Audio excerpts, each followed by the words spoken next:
Seja bem-vindo à AFIA Geopapers. Aqui a gente ensina como se manter atualizado em ginecologia e obstetrícia, mesmo tendo pouco tempo para estudar. Eu sou o Jader Burtê e hoje eu vou conversar com uma convidada super especial que vai conversar com vocês em relação ao sistema POPQ, que muitas vezes quando a gente fala isso, né, o pessoal já faz um reflexo de Moro. Sim, é. Não é assim, Simone? Seja bem-vinda. Eu escuto isso todos os dias, que é a hora que eu falo para os residentes, falo assim, vamos fazer o POPQ? Eu falo, não, POPQ não.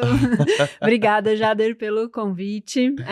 Eu acho super importante esse tema, porque daí é uma oportunidade da gente falar com mais tranquilidade, né? Às vezes a gente está no ambulatório, na correria, é difícil, né? A gente ter tranquilidade para prestar atenção nos pontos. Então, esses momentos são interessantes, porque daí a gente fecha bem como fazer o POPQ, o que é cada ponto, né? Para que realmente a gente consiga na prática e com mais facilidade na aplicação. Ele não é um bicho de 7 cabeças, é tranquilo o POPQ, é assim que eu quero que todo mundo encare, né? Como um exame físico, que nada mais é que medidas. Exato. Em que é a uma gente matematização, né, daquilo que a gente está vendo. Exato. A gente vai identificar alguns pontos e saber aonde esses pontos estão em relação ao ímen da paciente. Só isso, né? Não tem mistério, não. Às vezes o que pega um pouquinho é memorizar, né? O que é o ponto tal, o que é o ponto tal. Mas essa memorização, mas que dá para ir pelo instinto. Não precisa de tanta decoreba, não. Vamos pelo instinto que dá pra gente fazer aí o POPQ. Então, assim, Simone, bem do ponto de vista prático, né? Como é que a gente aplica o sistema POPQ quando a gente está com a paciente ali? Como é que a gente posiciona a paciente, né? E quais são as orientações que a gente tem que dar, né? No momento que a gente está ali no exame ginecológico e a gente vai aplicar o sistema POPQ. É bem importante a paciente, ela tá confortável, né? Porque a paciente, ela vai precisar fazer valsalva para a gente visualizar um prolapso. Se a paciente estiver numa posição em que ela tá contraído toda a musculatura, muitas vezes o prolapso não vai se manifestar. Então, colocar a paciente na posição ginecológica, com a perna bem apoiada, explicar para ela que você vai pedir para que ela faça a manobra de valsalva. Então, ela vai tossir, ela vai assoprar a mão sem deixar o ar sair. Então, usem estratégias para que esse prolapso ele saia, né? E você consiga visualizar o que você precisa medir. A paciente precisa estar protegida, né? Não ali, né, no meio de uma sala. Então, cobre a paciente, porque aí ela fica mais confortável e ela consegue executar as manobras do jeito que você precisa para expor esse prolapso, tá? Foco de luz, porque vagina não tem luz própria, né? Você precisa enxergar o meato uretral da paciente, então às vezes não vai enxergar. Então, já posiciona o foco de luz e aí... num primeiro momento, é interessante não reduzir o prolapso. Porque muitas vezes, ela já está com o prolapso para fora. E aí, começa a fazer as medidas estáticas primeiro. Para fazer a medida estática do hiato genital do corpo perineal, às vezes você precisa reduzir o prolapso, né? Porque ele está ali. Mas depois, principalmente dependendo da idade da paciente, aquelas pacientes mais idosas, depois que você reduz o prolapso, ela não consegue fazer força direito e você não vê mais nunca mais o prolapso. Então, se tá para fora, já começa a avaliar as medidas que já são externas à vagina. Depois você reduz e avalia corpo perineal, hiato genital e comprimento vaginal total. Pelo risco, às vezes está atrófico, o tecido, depois que ele entra, ele não tem facilidade para sair de novo, né? Aí você precisa pôr a paciente em pé, fazer ela fazer manobra de valsalva em pé, deitar a paciente de novo. É desconfortável para a paciente também, Total. né? Às vezes eu vejo elas estão suando frio, assim, até brinco com elas. Falei, a senhora vem no médico e mandam fazer exercício físico, né? Que ela tá cansada, ofegante de tanta valsalva. Então, já começa pelo que tá para fora. Então, vai escolher a medida que é mais prolapsa e já faça essa medida, com a paciente numa posição confortável, para que ela não esteja fazendo o movimento ao contrário, né? Que às vezes ela levanta o bumbum. Aí, se levantar o bumbum, ela não vai fazer a valsalva, tá? E várias formas de você fazer valsalva. Aí, tossir, geralmente é o que mais a gente pede. Pode fazer força, mas fazer força, às vezes, elas não sabem direcionar um pouquinho mais lá para baixo, ou assoprar a mão. De assoprar a mão sem deixar o ar sair, muitas vezes dá certo também, para ela fazer a valsalva. Tá? Perfeito. Simone, do ponto de vista, assim, da parede anterior, né? O que são os pontos AA e BA, né, ali da parede anterior? O que cada um deles corresponde, assim, pra gente explicar do ponto de vista didático? Primeiro a gente precisa saber aonde é o nosso ponto zero, tá? O nosso ponto zero, então a gente está imaginando a vagina como uma régua. Essa régua, ela tem um zero. O zero é o ímen da paciente, bem o anel imenal. As medidas que estão para fora desse ímen, elas vão estar em centímetros positivos, porque elas estão para fora. Então, ele é mais alguma coisa. E quando está para dentro, a gente não está vendo, né, tão adequadamente, ele vai ser negativo. Ser -1, -2. Então, a gente construiu nossa régua. O ponto azinho, então, ele vai ser um ponto na parede vaginal anterior. Por isso que ele tem o A pequenininho, A grandão e um A pequenininho, que é de parede vaginal anterior. Ele fica situado originalmente, então é um ponto que em qualquer mulher, em posição ginecológica lá, eu vou achar esse ponto azinho. 3 centímetros do meato uretral. Então, eu olho a uretra da paciente, percorro 3 centímetros na parede vaginal anterior e esse ponto está lá. Mas da onde inventaram isso? Por que colocaram um ponto 3 centímetros da uretra? Porque é bem a junção da uretra com a bexiga. Então, é exatamente um ponto para a gente saber aonde está a transição da uretra para a bexiga. Essa é a importância do ponto azinho. Eu saber se essa uretra está retificada no lugar dela ou se é uma uretra que está tendo mobilidade, né? Às vezes, por exemplo, um ponto azinho chegando em 0. Um ponto azinho chegando em 0, então esse ponto foi lá no ímen. Eu sei que a uretra dela desceu completamente ali, tá? Então, esse foi o objetivo do ponto azinho. Já o ponto BA, ele não vai ser um ponto pré-estabelecido. Eu não sei dizer. Até eu começar a pedir para essa paciente fazer valsalva, eu não sei aonde ele vai estar. Por quê? A gente precisa avaliar o que mais está descendo da parede vaginal anterior. Então, eu peço para a paciente fazer a valsalva e fico olhando da parede vaginal anterior se vai descer alguma coisa e até onde vai descer. Se vai descer para dentro da vagina, no ímen ou para fora da vagina. E isso a gente vai ver em centímetros, tá?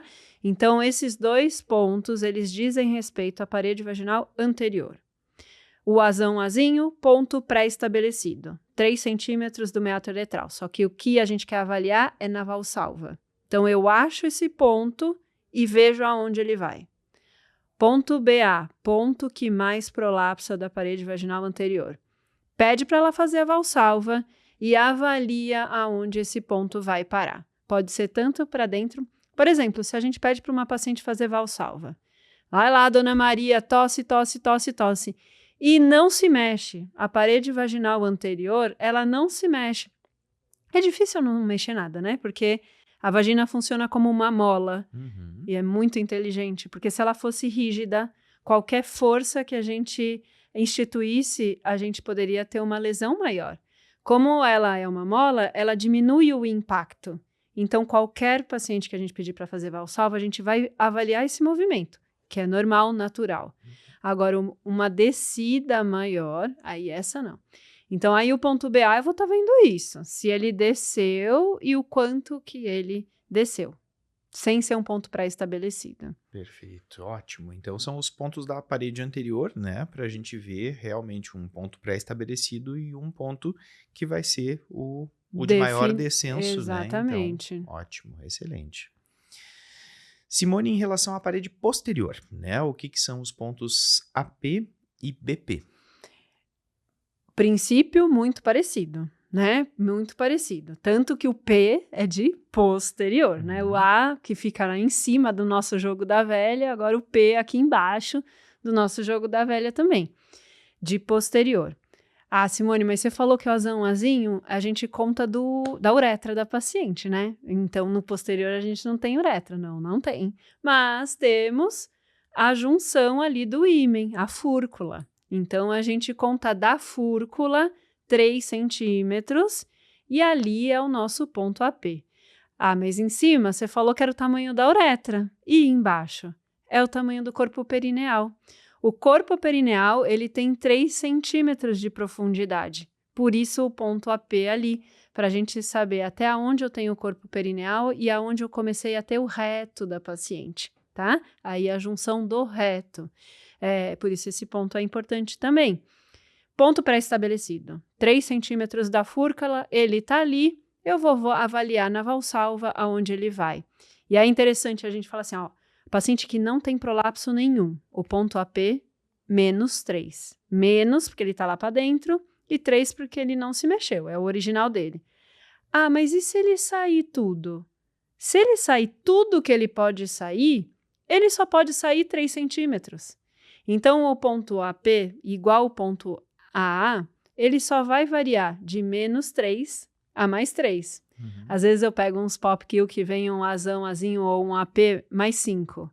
Esse volta, Não. volta e vamos fazer de novo. Não dá, né? Ele vai estar variando de menos 3 a mais 3 sempre, tá? Que é o máximo que ele vai estar conseguindo. O ponto BP, ele já vai ser o que mais prolapsa do posterior. Aí também, Dona Maria vai fazer a valsalva dela e a gente vai avaliar se a parede vaginal posterior, ela se mexe, se ela prolapsa e o quanto ela está prolapsando, sem ser um ponto pré-estabelecido, né? A gente vai definir ali na hora.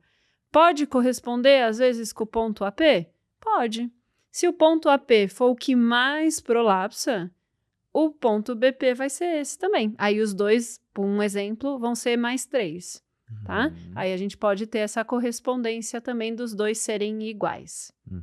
Tá? Perfeito. Os pontos que são bem importantes para a gente definir o prolapso é o ponto BA, que vai estar me dando aí o prolapso de parede vaginal anterior, e o ponto BP, que vai estar me definindo se ela tem ou não prolapso posterior, né? Esses dois de parede anterior e posterior, né? Tem os outros ali que daqui a pouco a gente fala, mas esses dois estão me definindo esses dois prolapsos. Pra gente ver o sítio, na verdade, né? E se for corrigir depois, né? Então, acho que super importante, aí, né? porque a gente precisa individualizar todas as lesões. E é pelo POPQ, porque se eu tenho o BA alterado e o BP não, eu sei que eu tenho um prolapso de parede vaginal anterior. E aí, se for indicado cirurgia, a ação cirúrgica é ali. Se eu tenho os dois, eu preciso mexer nos dois. Não pensar só em um, que senão vai sobrar, uma das bolas vão sobrar ali, que a paciente vai ficar falando, doutora, a bolinha tá aqui ainda. Então, é importante para a gente identificar aonde é a lesão da paciente, né? E corrigir especificamente a lesão. E em relação aos pontos C e D, o que são esses pontos, né? E como é que a gente faz a mensuração? O ponto C, ele tá em cima da nossa tabelinha, né? Tá o AA, o BA e o C. Então, esses três estão relacionados mais à parte anterior, né? Parede anterior e o C, lábio anterior do colo uterino, né? Então, o ponto C tá me dizendo aonde esse útero vai quando a paciente está fazendo valsalva. Ele se mantém lá no local original dele, ele desce. O quanto ele desce em relação ao ímen? Ah, ele desceu, Simone, mas ele parou 2 centímetros para dentro da vagina. Ah, então ele ficou menos 2. Ele desceu, ele chegou no ímen. Ah, o ímen é o nosso 0, então o C é o 0. Então, o C vai me estar dizendo um prolapso uterino quando essa paciente tem útero, né? Que às vezes ela tem esterectomia subtotal. Aí ela tem o colo e não tem o corpo, né? Aí a gente fica falando que é um prolapso de colo uterino porque não tem o corpo do útero. Mas a gente assume que o C ali tá me dizendo um prolapso uterino, tá? O D, ele acaba sendo uma transição, né? Que é o fundo de saco de Douglas, e por isso D, né? Douglas. É a transição da mucosa vaginal posterior com a inserção do anel pericervical, do colo uterino. Que também tem na definição, que é onde a gente tem a inserção do ligamento uterosacro. Que é isso que é o mais importante. E eu gosto dessa definição, porque para um procedimento cirúrgico, o que me interessa é aonde está o uterosacro dessa paciente, porque muitas vezes eu quero usar ele para uma correção cirúrgica, né? Então, deixar definido que o D é a inserção do uterosacro ali, ajuda a gente para uma correção cirúrgica, tá? Essas medidas todas a gente sempre vai estar vendo, então, em relação ao anel himenal. Então, o fundo de saco, eu vou querer saber aonde ele está em relação ao ímen da paciente. O ponto D, geralmente, é onde tem a dobra do peritônio, né, da paciente, onde está fazendo a reflexão peritoneal ali também. Ele diz bastante coisa pra gente, esse ponto D, né? Em relação a prolapso, o C vai ser o importante, porque é ele que vai me dar a questão do prolapso uterino. O ponto C também, ele pode ser, além de ser de colo, ele pode ser de cúpula, quando a paciente tem esterectomia, né? Então, a história é importante aí para a gente saber se o C, no POPQ também vai dar para identificar, mas se o C, ele é de colo ou se o C, ele é de cúpula. É difícil. O POPQ é de paciente que é esterectomizada para avaliar a cúpula. É a parede vaginal anterior, isso aqui é a cúpula. É um pouco difícil, porque às vezes não é tão fácil da gente ver onde é aquela cicatriz da cúpula, principalmente quando os prolapsos vêm mais anterior. Tive uma agora, terça-feira. Os residentes estavam quebrando a cabeça ali, falaram, onde está a cúpula? Porque a parede vaginal anterior veio mais e a cúpula um pouquinho mais para dentro, mas estava fora. Mas estava menos do que a parede vaginal anterior, né? Então, identificar ali traz um pouco de dificuldade para todos. Não, e a estrutura é a mesma, né? É diferente quando tem o colo ali, você enxerga o colo, né? Até a consistência, a consistência, né? Exato. A consistência é diferente. Às vezes você tá um colo apagado, você não visualiza o orifício, fala, gente, mas essa paciente tem esterectomia, né? Eu não vejo, porque o colo é tão apagado, mas aí a hora que a gente palpa, você sente ele mais endurecido e a parede vaginal amolecida, a bexiga ali, né? Você sente mais amolecida. Então, a consistência, às vezes, também ajuda um pouquinho na hora da gente palpar. Perfeito. Tá? Essas medidas, é interessante a gente sempre tomar cuidado na hora de fazer, porque muitas vezes a paciente é menopausada, a mucosa vaginal está super ressecada, então a gente acaba pegando uma espátula, né? Um abaixador de língua, a gente marca esse abaixador de língua como se fosse uma régua, 1, 2, 3, geralmente a gente dá para os internos essa função de fazer a espátula, os risquinhos, e aí a gente põe, lubrificar essa espátula, né? Porque a gente vai ficar grudando ali, e muitas vezes a paciente já até tem escara de ficar raspando por conta do prolapso, então lubrificar bem essa espátula para estar colocando a ponta da espátula bem no ímen, e aí pedir para ela fazer a valsalva. E a hora que ela faz a valsalva, a gente identifica esses pontos, né? O que é da parede anterior, o que é a posterior e o colo do útero ou a cúpula. Esses 3 pontos são os mais importantes no POPQ, que estão diretamente ligados ao nosso diagnóstico. Prolapso de parede vaginal anterior, posterior, colo uterino, ou prolapso uterino ou cúpula. É aí que a gente vai estar dando os nossos diagnósticos e definindo com a paciente sempre qual vai ser a nossa abordagem. Perfeito. Tá?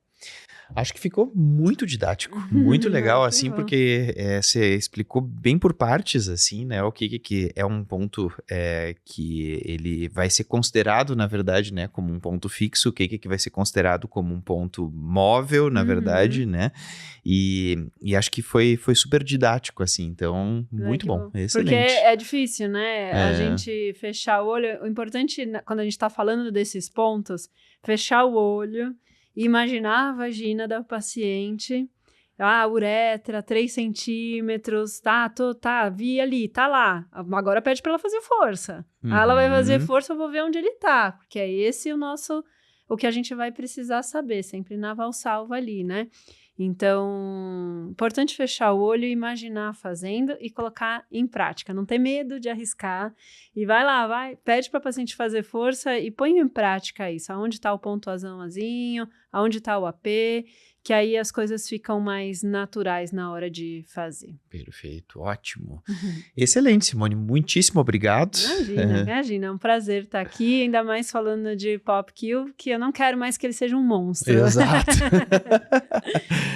Gente, obrigado aí. Então, agora eu convido quem quiser entrar na parte mais específica, que aí a gente vai definir o que seria um alongamento hipertrófico de colo, né? As partes mais que a gente entra, né, dentro da parte de estática pélvica mais aprofundadamente. Convido vocês aí a entrar na nossa área do aluno para a gente poder seguir a discussão. Muito obrigado. Obrigada.